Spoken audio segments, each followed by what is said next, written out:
Rule 9, spatial and temporal patterns. I want to tell you that you know everything you need to know to predict the distribution of C3 and C4 plants across this planet, over space, and over time. Okay? You know all the fundamental rules right now.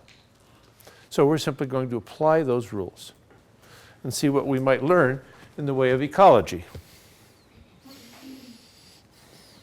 So if I'm going to compare C3 and C4 systems, it's always nice if I compare apples to apples and oranges to oranges. And let's say I am, I'm not sure who to ask this question of, but somebody in group 1, you were interested in soils. Is that correct? And you're measuring the carbon isotope ratio of soils. And you'll be able to tell me whether it's a C3 soil or a C4 soil based on its carbon isotope ratio. But will you be able to tell me whether or not there were C3 trees or C4 trees? Which combination of C3 and C4 yielded the results you observe? If you were looking only at carbon isotope ratio of the bulk soil material, you can't tell whether that was a C3 grassland or a savanna with C4 grasses and C3 trees.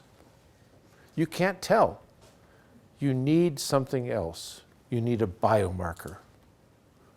You need some compound that's going to be left in the soil that's characteristic of grasses, or characteristic of trees, characteristic of ferns, characteristic of aquatic.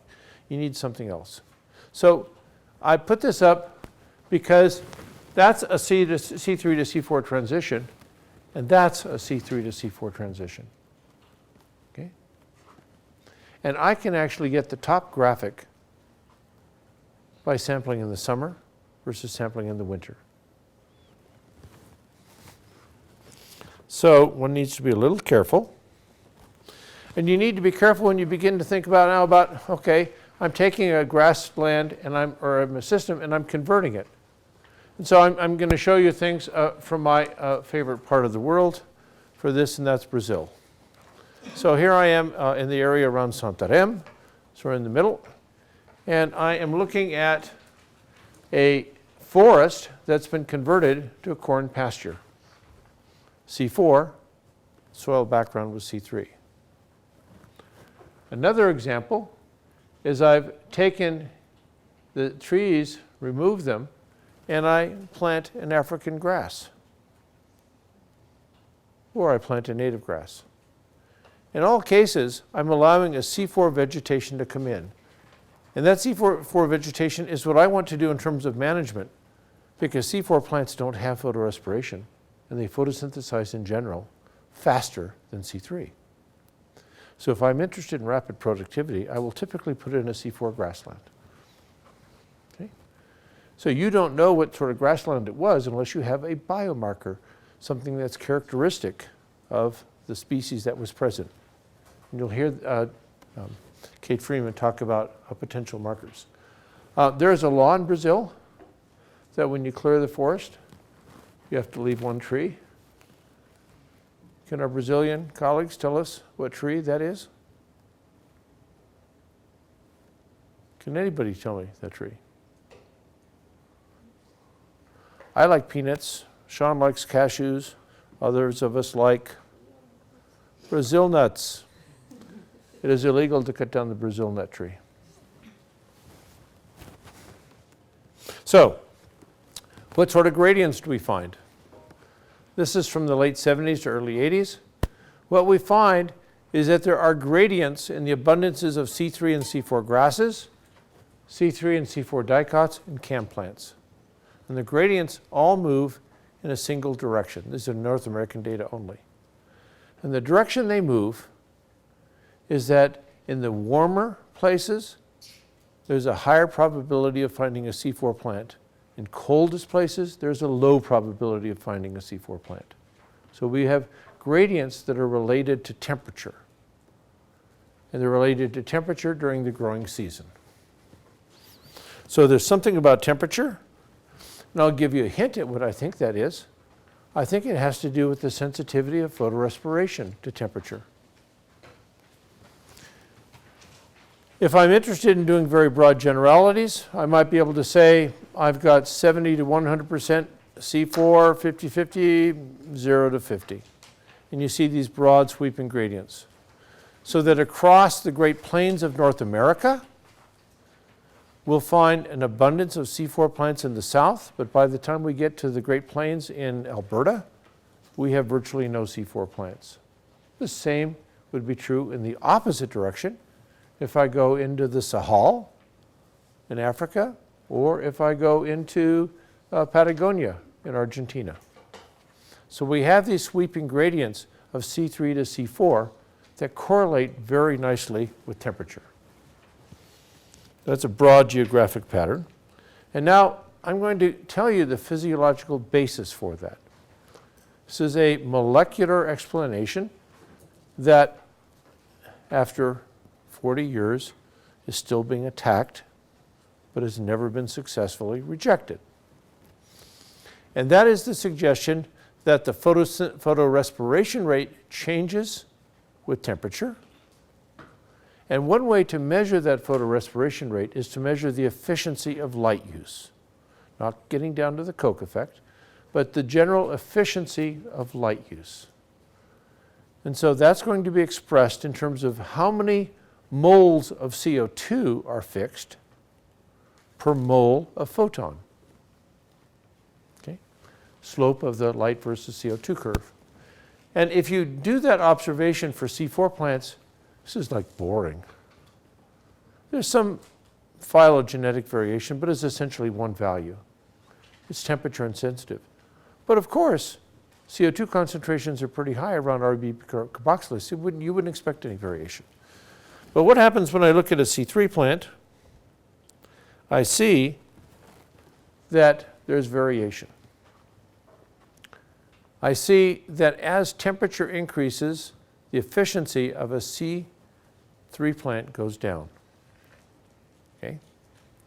Now, the more interesting observation is not just that the C3 the value of light use efficiency goes down. It's that at lower temperatures, the light use efficiency of a C3 plant is better than that of a C4 plant. And there's a very simple explanation for that. If you're going to operate the C4 cycle, in which you need PEP carboxylase and PEP, after you convert PEP into a C4 acid and you decarboxylate, you end up with pyruvate. Well, PEP, phosphoryl pyruvate, to pyruvate is a reaction we all know. It's called glycolysis. But if you now want to make glycolysis run backwards so that we go from pyruvate back to PEP to run the cycle again, it requires ATP. Well, where am I going to get that ATP? I'm going to get it from the light reactions of photosynthesis. So the C4 cycle requires effectively running glycolysis backwards to generate PEP, phosphoryl pyruvate, from pyruvate, and that takes ATP. Oh, wait a second, if it takes ATP, then that's more ATP that's required to fix the CO2 molecule. So the C3 pathway is more efficient at low temperatures, and the C4 pathway is less efficient because it requires more ATP. But because the C3 pathway is sensitive to temperature, that difference diminishes and eventually crosses over at about 30 degrees C. And above that temperature, the C3 pathway is less efficient than the C4 pathway. I have now shown to you that there's no free lunch. The C4 pathway isn't just actually superior, it's only superior under certain conditions. Warmer temperatures in today's environment. Now, what I want to ask is, now what happens if the environment changes? If the environment changes, then the crossover point of one being superior to the other changes. And eventually, at very high CO2 concentrations, there isn't a part of this world which is warm enough to favor C4 plants. But as the CO2 concentration goes down, such as it might have gone down during the glacial periods, well, the C4 plants should be more efficient in even moderate and cool temperature environments. So this suggests, based on a very simple concept of photorespiration, that I should get spatial variations in CO2 across this planet that are related to temperature during the growing season. Let's say today's planet. It allows me to predict if the CO2 concentration goes up, how should the distribution of C3 and C4 plants change? And what if it gets down low, such as it might have been during glacial periods? So let's just go see, if we take this very simple model and apply it, what happens? Well, I take that previous graph, and I now convert it into this graphical form and ask, what is the crossover point? And so that line, every single point on that line represents a crossover point. And I now have a world in which I can have growing season temperature on the x-axis and CO2 environment on the y-axis, Gesundheit. And at any point in time, we only have a single y-axis value. But this now allows me to ask, what is the distribution, the predicted distribution of C3 and C4 plants across this planet?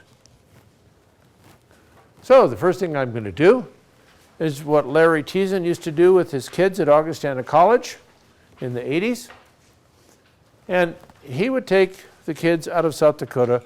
God, who wants to be in South Dakota in the middle of January? So he would take the kids and they would go to Kenya and they would climb Mount Kilimanjaro. So as they climbed Mount Kilimanjaro, he said, you know what we're going to do? We're going to take a plot and we're going to grab all the grasses that are on this plot and we're going to lump them together and we're going to measure the average isotope ratio going up the mountain. And so what does he see? Down at the bottom of the mountain, everything is a value of minus 12. What does he see at the top? Everything is a value of the average is minus 28. You go from a C3 dominated environment at the top to a C4 dominated environment in the south and a mixture in between.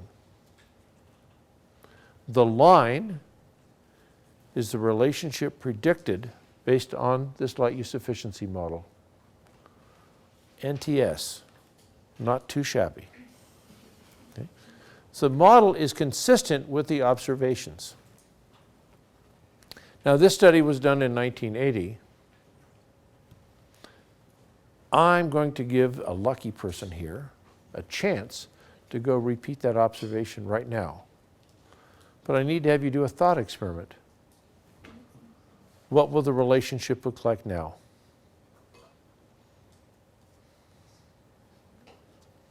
What's changed between 1980 and today? Temperature? CO2.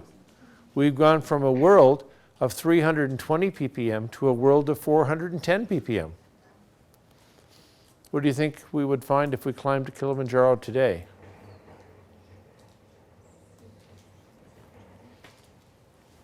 Yes? More C3 plants. More C4. So, Karina, why more C4?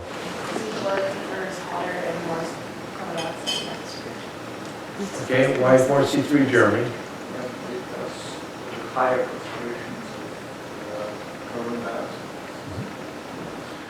So C4 is favored by temperature, C3 is favored by CO2. The answer is it's not intuitively obvious because you've not done your calculus. You need to understand the relationship of CO2, the derivative of CO2 and the derivative of temperature to find out who's more sensitive. And it turns out that temperature is more sensitive than CO2. So I would side with Karina. The C4 plants would get farther up the mountain. Even though the C3 plants are doing better, the temperature effect is greater than is the CO2 effect in the short term. But, of course, Jeremy, that is just a hypothesis. And I would be willing to do all the isotope analyses of somebody that would like to collect the samples. I think it'd be a great thing to do. So, John, on your way back to Hong Kong? I'll just stop over. Thank you. Don't worry about it. Okay. Okay, it's Ellie, right? No. Allie. No? I'm Allie. Allie, oh, sorry. Liz. Okay, I'm going to have these names down before the end of this. If it'll kill me, I'm going to get them all done. So I would be willing to run isotope analyses on anyone who'd love to collect the data, because I think it would be a very interesting comparison. Now, the other thing you can say is, well, you've got these elevational gradients, but me, I'm at the University of Arizona, and we have winter rains and we have summer rains. When you do this analysis based on temperature, you say, oh, the cool season should favor the C3 grasses. The warm season should favor the C4.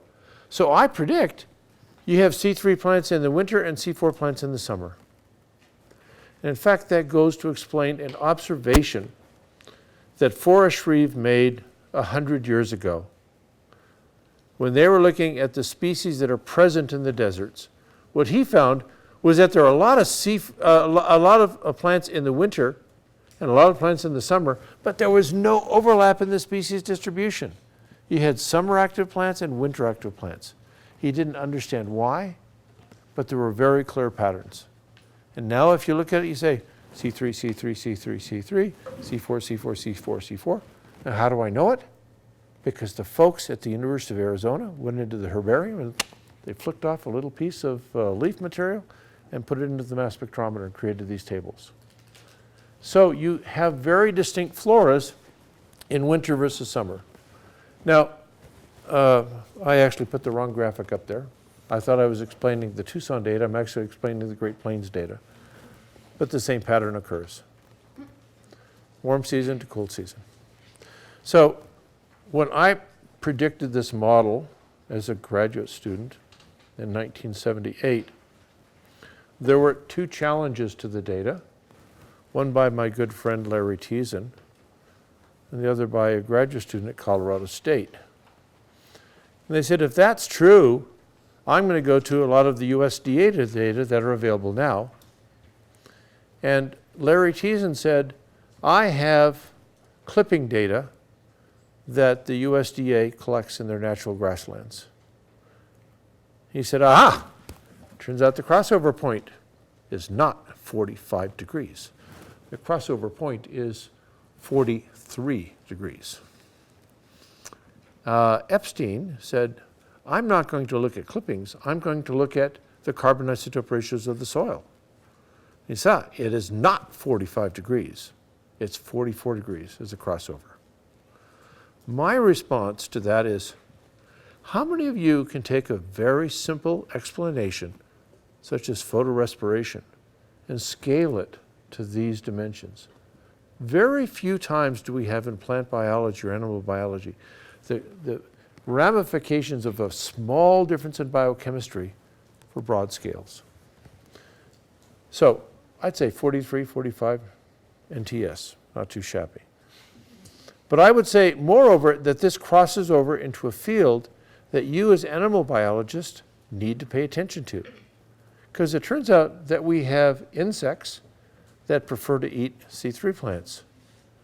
We have insects that prefer to eat C4. And we have mice that prefer to eat C3 and mice that prefer to eat C4. So the distributions of a large number of animals are influenced by the distributions of C3 and C4 photosynthetic pathway plants. And I've always had students in class say, C3, C4 doesn't make any difference. And I'm going to turn and I'm going to say, Lena, I want you to do me a favor. You go home to your country. I want you to go to the supermarket and buy corn leaves, C4.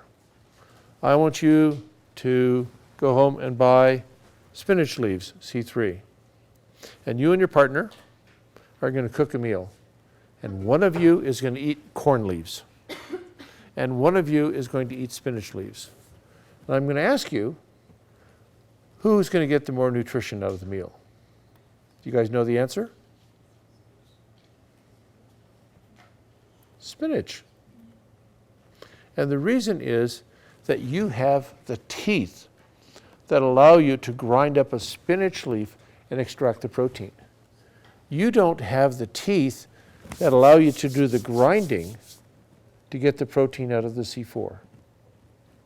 Because it turns out that one difference between C3 and C4 plants is that the cell wall in a C3 plant is thin. The cell wall in bundle sheath cells is much thicker and has actually a different shape. It's more cubical. That means it's tougher to grind. So plants that are animals that are adapted to eating C4 plants have a plate capacity to grind and get the C4 out. So you might ask yourself, well, why do some plants prefer C3, or why do some animals prefer C3 over C4? The answer turns out to be equally simple. C4 plants tend to defend themselves by protecting their protein. Thicker cell walls, more cubical cells. C3 plants tend to protect their protein with secondary compounds, alkaloids, tannins, and other poisons. And the insects that tend to be adapted to eating C4 plants do not tend to have the capacities to detoxify secondary compounds, and vice versa.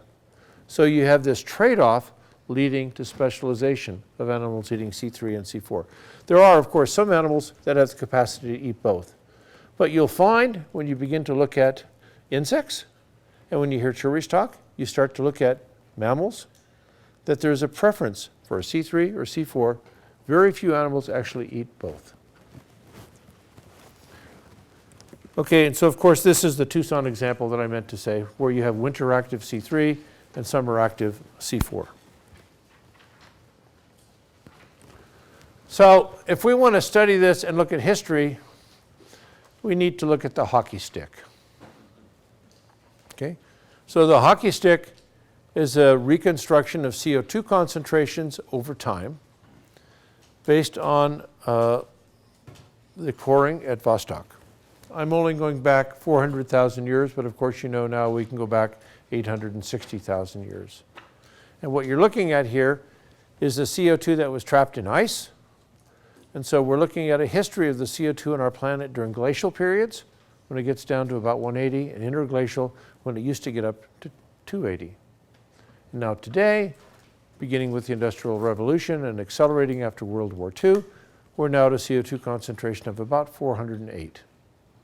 On our way to some number significantly higher than 408.